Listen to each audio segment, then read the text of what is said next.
So while we are enjoying this lovely journey in the Nano going to Murbat, we'll also hear the experiences of Amul, who drove through Africa right from the southern point to the northern point on his bike, the Enfield Himalayan. So Amul, Yes, Paul. Hi. did you like the journey, the trip, the tour that you The had? trip was certainly a memorable, adventure. And Yeah.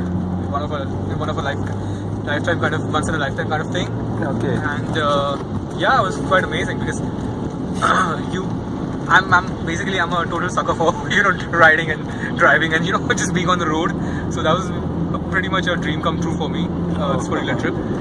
And so yeah, as I said, my friend and I, we covered around 9 countries in 59 days, and we rode for about 15,000 kilometers in that particular stretch. So it was quite an amazing journey. The border crossings, the different cultures that you come across, the different landscapes, the different types of road conditions, the traffic conditions, these sort of drivers that you come across, sort of driving that is Different from the drivers in India? yeah, it is. No, a lot of similarities and a lot of differences as well. When you are in South Africa, Botswana, Namibia, and stuff, and places like that, you come across some pretty decent driving, drivers and stuff. But when you're in countries like Kenya, Tanzania, and even in Sudan, actually, we were in Sudan. I remember it was like, I think it was pretty late in the evening, around 8 o'clock or something, that we were riding on the highway trying to get to a destination, and there were 2 trailers, tractor trailers, coming in front of us, and then it was a single lane, 2 lanes, one for going, one for coming back to and fro, and this guy was overtaking, and he almost basically shaved us off the road. Had I not taken my bike off the road, I would have definitely been under that truck. So you do have similar drivers over there as well. But yeah, it was an amazing journey as such. Yeah, I love when you go on a long trip like that, it's adventure and also a lot of high risk. Yeah, but it's worth it. Trust me, it's absolutely worth it. I know. People who live on the edge don't mind it. They have fun. That's the fun. That's the fun bit. That's the fun bit about it. Anyway, driving especially, no doubt, and especially when you go on these highways and all that, know what will happen, Yeah. And also because of the lights in the dark and the lights that's coming right in your face and the dust, and when you go off the road, it's a desert, so you might just get bogged in the sand and stuff like that, so it can get a bit So tricky. you drove Kalahari Desert and Sahara Desert and all that, yes, we did. In Namibia, we were right on the outskirts of we were just edging along the Kalahari Desert, and it's a beautiful landscape. I mean, if nothing else, I think people should at least do South Africa, Namibia, and Botswana by road, because those are very convenient, easily accessible. It has a very good infrastructure for road travelers. So that is one trip and it's also easy. The documentation and everything is very hassle free. And you can also rent bikes in South Africa, drive them all the way up, come back down from Botswana, come back into South Africa, you can do stuff like that. So that is seriously, and the landscape, the variety, the wildlife. I mean, Namibia is a beautiful, pristine land which is pretty much untouched by civilization, at least certain parts of it, and you can actually get a feel of what it feels like being in a desert. Whereas Botswana is so rich when it comes to wildlife and nature. It's the Okavango Delta is a brilliant place. So, and obviously South Africa is beautiful. It's beautiful with the entire southern coast and the Indian Ocean and the Atlantic Ocean to the west. So it's a lovely piece of land. So yeah. Great. So how many days it took? It took us 59 days in all on the road, and then it took me another 13 or so days in Egypt to just get my bike packed and send it back to India, get the bikes packed. That was a major drag because of the bureaucracy and the language barrier and the problems with that. So that was a major hassle. I was stuck for like almost 13 to 15 days in Egypt just to get my bikes shipped back to Bombay, back to India. So how much does the shipping would cost? The shipping is a bit expensive. Just one way loading the bike, offloading the bike, and the freight can cost you anywhere between 1.2 to 1.5 lakhs. So it's that expensive. That's like one way. And that's again when you're sending the bike back.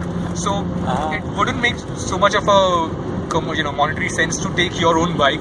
You might as well just if you are not gonna do a north to south trip or south to north trip, if you can just do a circuit, you can rent a bike from anywhere over there, say South Africa, and just drop it back in South Africa. It's possible to rent. Yeah, it's possible to do that. In fact, people rent the cars over there, the off-roaders, the 4x4s and the caravans. So they do that. It's a very famous off-roader circuit, basically off-roader circuit over there. Namibia, Botswana is, and you have campsites all over the place. It's very good for travelers. It's very, very convenient for travelers as such. It's good for tourism. Tourism is one of the backbones of the economy. Okay. With the Okavango Delta and the Namibian desert and the Namib desert and. But how are the jungles? You had to route through the jungles? Yeah, we did. In fact, we had like deer and springboks and zebras and running with us literally on the road.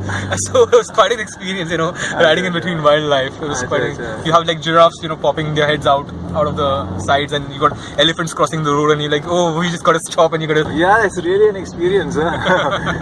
Safari, African safari, you call it. Lions, in Botswana, but those are you have to take safaris into if you want to find wild animals, you have to, as in like predators like lions and stuff, you need to go deeper into the zones where they are, into the core area. So that you have to take guided safaris over there. So we did that in Botswana, in the Okavango Delta. Was the ride during the night also?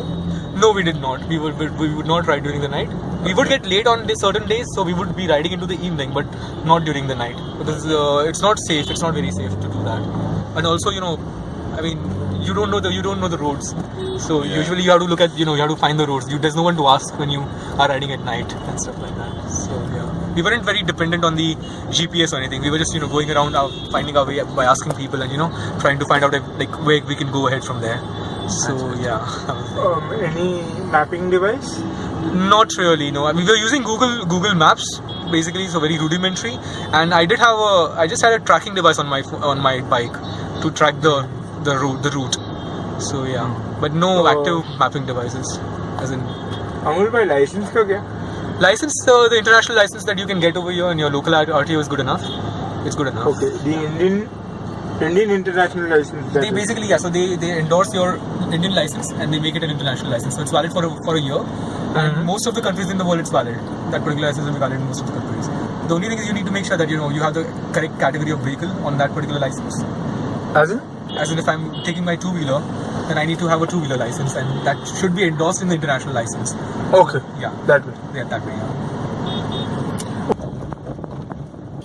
Yeah, really wonderful, amazing. In fact, did you take any video footage? Sorry? Did you take any video footage? I have a lot of videos, in fact, but the point is I haven't found the motivation to just go through them and kind of edit them and but yeah, there's a lot of video footage because I was carrying an action cam and even had my own cam. Can I borrow some and play them now? I would have loved to, but unfortunately they are on my hard drive. So As in, play them in the video on my channel right now. Certainly, you can do that. You can do that. Yeah, maybe a few clips we could use them. Certainly, I would be more than happy to share with you. Definitely. That'll be nice. I'm sure our viewers would love to see Africa as seen by you on your long drive which you had there. That's really wonderful.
Bye.